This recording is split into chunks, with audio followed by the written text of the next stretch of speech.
What's up, Ronin Renegades? I am Lupine Fiasco. This is Daily Fi Gameplay, and today I have a tournament report for ProQuest Season 4, Week 2.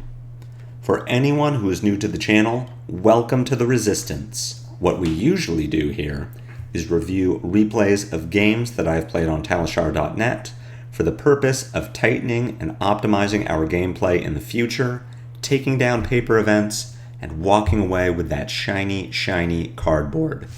What I'm here to do today is report on how I walked away with some shiny, shiny cardboard.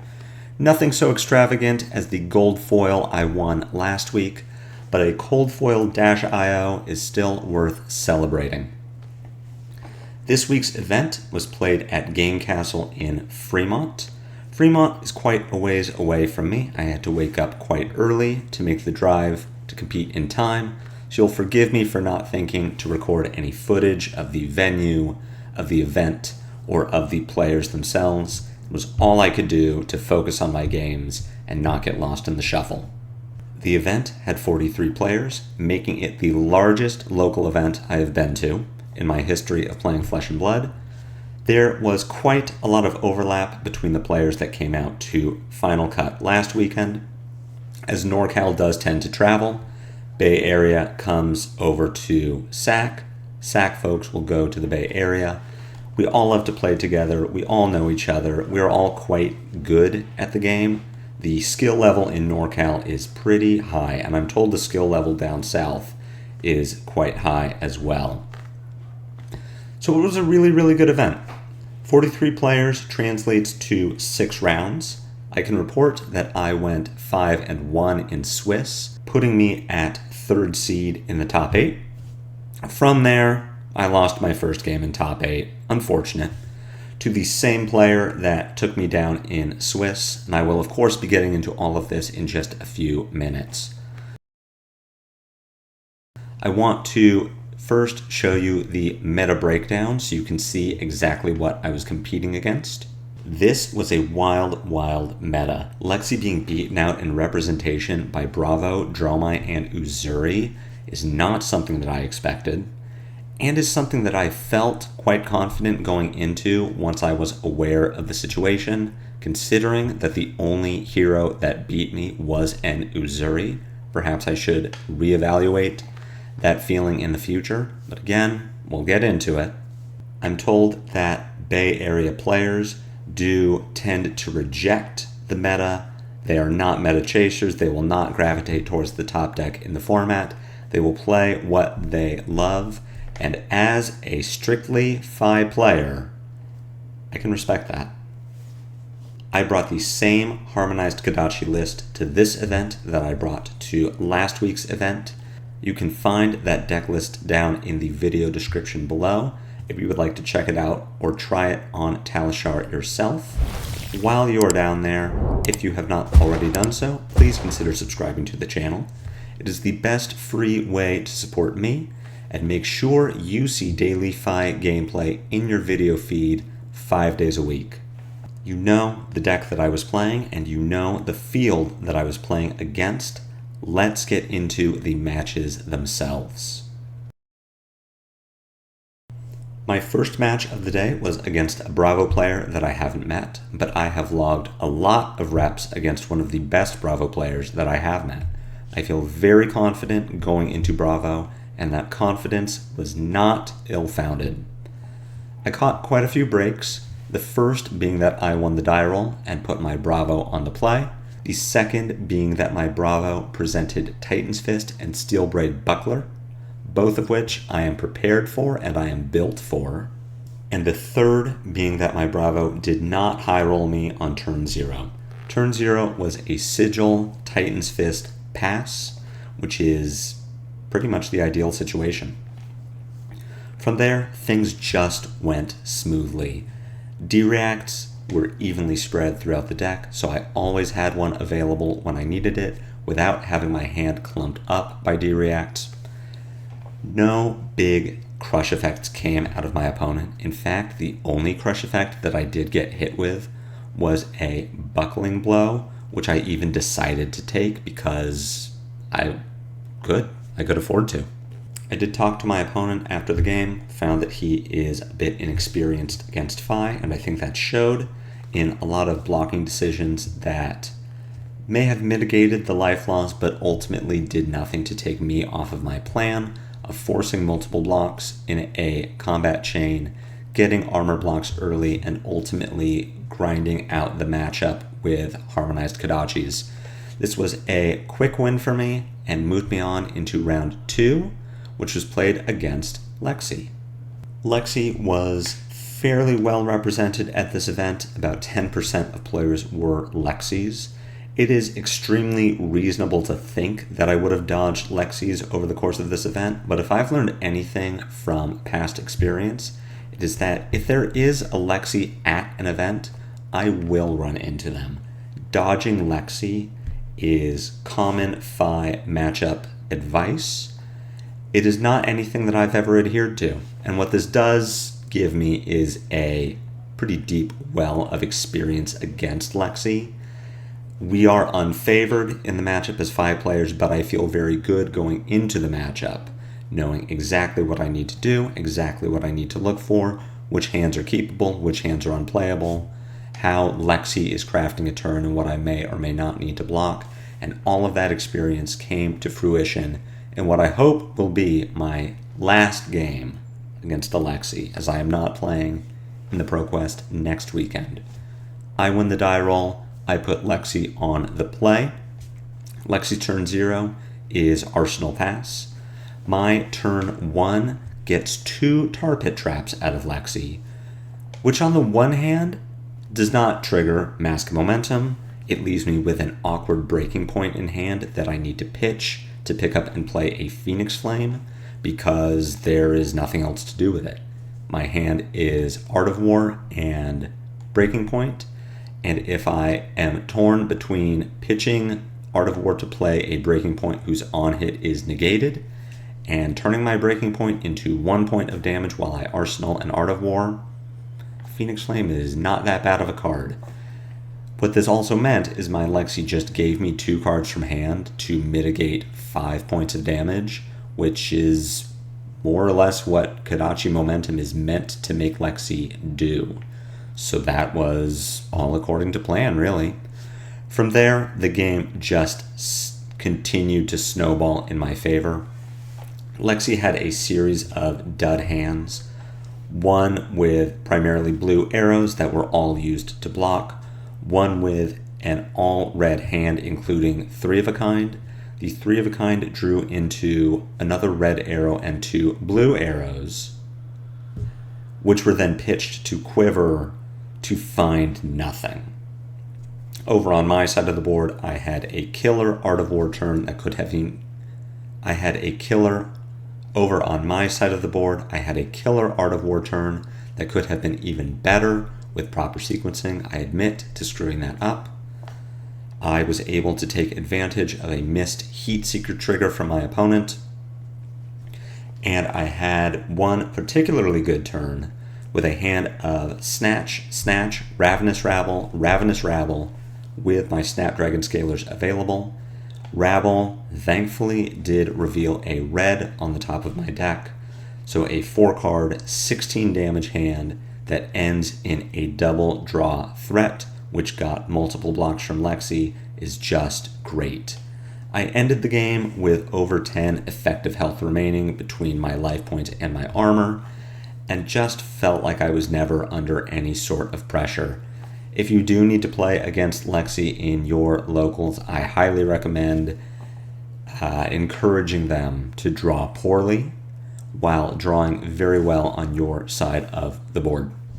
My third match of the day is against Uzuri, the same Uzuri that took me down in top 8 and that took me down here. Overall, this was a very interesting game and one that I wish I had recorded to be able to look back on later. I win the die roll, make my Uzuri go first, block out the initial attack, and feel like the game went very well from there. I feel like I was ahead on life. I feel like I had tempo and that Uzuri was not putting sufficient pressure on me. I never got hit with a shakedown. I only got hit with a Command and Conquer or a Death Touch that left a Bloodrot Pox, which is exactly what I want to see.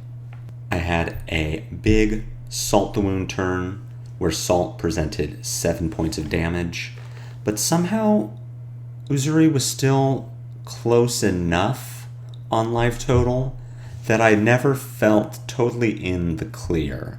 And this was evidenced by the fact that a late game isolate put me into panic mode. I was at 10, Uzuri had a 3-card hand, isolate comes down, leaving 2 cards in hand, and I panic blocked with equipment, giving Shuko and Fiandal Spring Tunic to the isolate. The isolate flipped into a shakedown, which took my Ravenous Rabble from hand, leaving me with 2 blues and a yellow Brand with Cinderclaw. With my Uzuri opponent at 2, I thought that I was still a lock to win. Brand, Emberblade, Phoenix Flame, Soulbead Strike, yet a very well-timed Sigil of Solace from Uzuri's arsenal was enough to keep her in the game at 2 points of life, which then let her play back-to-back turns of block 6 damage, pitch a blue for Spider's Bite, Codex of Frailty to play Death Touch. My mistake here absolutely was panic blocking. If I was going to block the isolate to prevent any sort of Uzuri shenanigan, the block would have been Fiandal Spring Tunic, Tiger Stripe Shuko, and one of my 2 3-block blues. I prevent any sort of damage. I prevent the shakedown trigger, and now on my turn, I can attack with Brand with Cinderclaw, Emberblade, Phoenix Flame, Ravenous Rabble. If the Rabble flips a red, then it comes in for 4. Uzuri needs to block with one of the 2 cards in her hand, leaving her with just a single Codex of Frailty, which is still good, but not nearly as good as the hand she was able to put together with Codex of Frailty and Nimblism. Alternatively, I could have chosen not to block. I would have kept my Spring Tunic and my Tiger Stripe Shuko. The Shuko would have enabled me to push 1 additional point of damage on that turn, and I could have kept my Spring Tunic around long enough that it would generate another resource, which could have made something happen on a later turn. Overall, I feel like I played the game very well right up until the end. I don't know where to assign blame for feeling that pressure, somehow talking myself into the idea that Uzuri could present a 3-card 10 damage turn, but nonetheless, I found myself in the X1 bracket playing against Kano in round 4. Kano is not a matchup I have experience with. I do not have any prominent local Kanos. Majin Bey is one of my local players, but if he does show up at an event, he is usually bringing Icelander. And honestly, I dodge Kanos on Talishar. I don't want to watch them jerk themselves off for 5 minutes while I pass priority. So I don't have a ton of reps into Kano. Everything I know about Kano and how to beat Kano comes from other players, which is why there is a copy of Spellfray gloves in my list. It is only for Kano, and it is only there because someone told me Spellfray gloves is very good against Kano. And I can confirm that that's true. Over the course of a 3-turn game, I was able to take Kano from 30 life to 0. I was very lucky in that I found an Art of War on my turn 3 with a Lava Burst in hand and my Mask of the Pouncing Lynx available to find a Salt the Wound. I was able to present a 28 damage Art of War turn and was 1 point away from dying. The Kano and I talked about the match afterwards and found that he was just very unlucky. That over the course of 5 combined turns, he had sorted through 28 to 30 cards in his deck, and in half of his deck did not find one of 6 tomes, be they Tome of Aetherwind or Tome of Fiandal. Honestly, it's better to be lucky than good. I wish I could tell you more about this game and how well I played it and if it was close, if it was reasonable, but I don't know much about Kano. I know that he did the thing and I did the thing and his thing didn't work but mine did, and then I had 40 minutes of downtime between that and the start of my next round, which was against Dromai. This was a fairly standard Dromai game, but against the most redline list that I've ever seen. I am very impressed at Dromai for being able to produce Belittle at home, using Flame Call Awakening to find a Phoenix Flame, then pitching the Phoenix Flame to Flamescale Furnace to generate 2 resources. Not quite the same as pitching Blue Minnowism, but close enough. I will say, for this Dromai, they did seem to draw a bit poorly. Over the course of a 7-8 turn game, they didn't see a single tome. They saw 1 Kyloria, and that was about it. That does seem to be the story of my rounds 4, 5, and 6, is that it is better to be lucky than good. For my part, I did forget that Chromai generates an action point, so when Dromai started their turn with a Chromai, then a Chromai attack, then a Snatch, I thought, well, I'm at 37. If you want to use your Snapdragon Scalers on Snatch this early, be my guest. I declared no blocks, and immediately after saying that thought, wait, I know what Chromai does. So at this point, maybe I am starting to get a bit sloppy, maybe I'm tired, and maybe that does inform my top 8 game, but I pick up the win against a Dromai here on the backs of a couple good Art of Wars, and move in to round 6 against another Dromai. This is the same Dromai player that I beat in the top 4 of last week's ProQuest. This Dromai also went on to win this week's ProQuest. He's a very good player, I respect him a lot, and I am glad that he did not draw Tome or Kyloria over the course of most of the game. He saw 2 Tome of Imperial Flame together right at the end, when they don't block and when that is meaningful. I feel for him in that my deck fired on all 8 cylinders and his deck did not produce the pressure that he needs to take tempo off a Phi. We talked about the game after the fact and came to that same conclusion that without Kylorias and Snatches, Dromai just really doesn't do anything. Even with Tome to produce Ash, if that Ash isn't going towards Kylorias, or maybe a Tomal tie, then Dromai just doesn't do enough to take cards away from Phi. Phi does need to commit blocks to Kylorias and Snatches. A lot of what I see Phi's doing incorrectly against Dromai is getting hit by the Kylorias and the Snatches, assuming that they'll be able to present enough pressure that it won't matter. And historically that has been the case.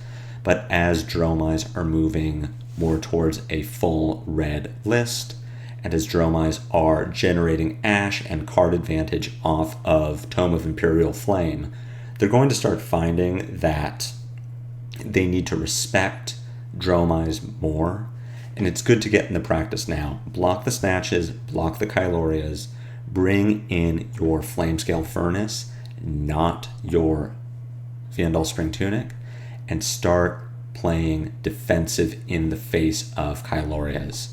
Phi loses to Dromai card advantage. And that is what this player and I determined as we moved into the cut to top 8. You can see the top 8 conversion rates on the screen here. Phi converting very well, finding Brother in a field of Katsu, 2 Uzuris, Dromai, Bravo, and OG Dash. Overall, a very diverse top 8, very surprising not to see Lexi here, but in a field of Dromais and Uzuris, I can see why Lexi would have trouble. Phis, of course, doing their part to help thin out the Ranger herd. I was the 3rd seed, facing the 6th seed, the same Uzuri that I lost to in Swiss. Over the course of the 30-minute break between rounds 6 and 7, I got into a conversation with a good friend of mine who also plays Uzuri. He explained in terms that made sense at the time why I should be playing D-Reacts into Uzuri and why I should be going back to a strategy I've used previously. And I believed him, and I put the D-Reacts in. I boarded double strikes out. I didn't bring in my spring tunic. I brought in my furnace instead, and I am here to report that I was correct to not play them against Uzuri. I had extremely clunky hands throughout all of this game. I played 3 Art of Wars over the game, and every single one drew a defense reaction. It feels great coming out of Arsenal to prevent the hit trigger from a shakedown or a death touch, or just to blank 4 points of damage from a command and conquer, but man, I wish all of those sink belows had been double strikes. I had a 5 damage Salt the Wound that would have been 8 points of damage if I had been able to play a double strike instead of holding a sink below. I had one hand that really needed more links on the chain to trigger the rupture effect of a lava burst. And if I had had the Fiendal Spring Tunic to contribute a resource to at least 2 Art of War turns, they would have been so much more impactful. Overall, the real lesson to take from this Uzuri loss is trust your gut.